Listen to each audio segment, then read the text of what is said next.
Big ബോസിലുണ്ടാകുന്ന സൗഹൃദങ്ങളിൽ പലതും അവിടെ തന്നെ അവസാനിക്കുന്നതാണ് നമുക്ക് കാണാൻ കഴിയുന്നത്.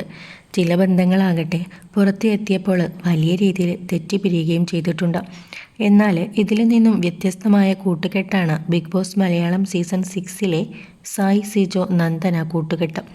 ഈ കൂട്ടുകെട്ടിനെ പ്രേക്ഷകരിൽ പലരും വിമർശിച്ചെങ്കിലും അവർ ഇപ്പോഴും തങ്ങളുടെ സൗഹൃദം അതുപോലെ തന്നെ മുന്നോട്ട് കൊണ്ടുപോകുകയാണ്. സ്വാഭാവികമായി ഉണ്ടായ സൗഹൃദമാണ് അതെന്നാണ് ഒറിജിനൽസ് എന്ന യൂട്യൂബ് ചാനലിന് അനുവദിച്ച പ്രത്യേക അഭിമുഖത്തിൽ സിജോ പറയുന്നത്. ഹോട്ടൽ ടാസ്കിനിടയിൽ പരിക്ക് പറ്റിയ ഭാഗത്ത് എനിക്ക് ചെറിയ പ്രശ്നമുണ്ടായി. അതായത് വാ തുറക്കാൻ പറ്റാത്ത അവസ്ഥ, നീര് വന്നിട്ട് വീർത്തിരിക്കുകയായിരുന്നു. ആ സമയത്ത് അവർ ചെയ്ത ചില കാര്യങ്ങളുണ്ട്. എൻ്റെ എല്ലാ കാര്യങ്ങളും നോക്കുന്നു, എന്നോട് സംസാരിക്കുന്നു, എനിക്ക് വേണ്ടി ക്യാമറയിൽ പോയി കാര്യം പറയുന്നു. ആ സമയത്താണ് അവരുമായി ഞാൻ വലിയ രീതിയിൽ ക്ലോസ് ആകുന്നത്. മോശം സമയത്ത് നമ്മുടെ കൂടെ നിൽക്കുന്ന ആളുകളുണ്ടാവുമല്ലോ. അങ്ങനെ കൂടെ നിന്ന് എനിക്ക് അവിടുന്ന് കിട്ടിയ സഹോദരങ്ങളാണ് സായിയും നന്ദനയും.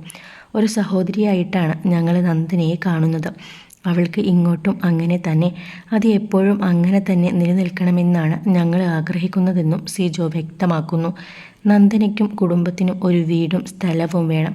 അവർ നന്നായി ജീവിക്കണമെന്നതാണ് ഞങ്ങളുടെ ആഗ്രഹം. പെങ്ങളൂട്ടിക്കൊരു വീട് എന്നത് പുറത്ത് ആളുകൾ എങ്ങനെയൊക്കെയോ പറഞ്ഞുണ്ടാക്കിയത്. എന്നാൽ തന്നെയും അവൾക്കൊരു വീട് വേണം. അത് ഞങ്ങളുടെയും അതിയായ ഒരു ആഗ്രഹമാണ്. ഞങ്ങൾക്ക് ചെയ്യാൻ പറ്റുന്നതിൻ്റെ പരമാവധി കാര്യങ്ങൾ തീർച്ചയായും ചെയ്തു കൊടുക്കും. കാരണം നമ്മുടെ കൂടെ തന്നെയുള്ള ഒരാളാണല്ലോ അവൾ. അതുകൊണ്ട് തന്നെ അവൾക്കൊരു വീടിന് വേണ്ടി ഞങ്ങളെല്ലാം പരമാവധി ശ്രമിക്കുകയും തങ്ങളെക്കൊണ്ട് കഴിയുന്നതുപോലെ സഹായിക്കുകയും ചെയ്യും. പ്രണയിനിയെ എയർപോർട്ടിൽ വെച്ച് പരിചയപ്പെടുത്താൻ മുൻകൈയെടുത്തത് സായിയാണ്. കല്യാണമൊന്നും ഉറപ്പിച്ചിട്ടില്ല. പേരിന് ലിനു എന്നാണ്. കോട്ടയം ചങ്ങനാശ്ശേരിയാണ് സ്ഥലം. 5 വർഷമായി അറിയാം. നല്ല സുഹൃത്തുക്കളായിരുന്നു. ജീവിതത്തിൽ എനിക്കൊരു മോശം അവസ്ഥയിലൂടെ കടന്നു പോകേണ്ടി വന്നിട്ടുണ്ട്. ആ സമയത്ത് എൻ്റെ കൂടെ നിൽക്കുകയും പിന്തുണയ്ക്കുകയും ചെയ്ത അവളാണ്. ആ ഒരു സ്നേഹവും ബഹുമാനവും എനിക്ക് അവളോടൊന്നും സിജോ കൂട്ടിച്ചേർക്കുന്നു.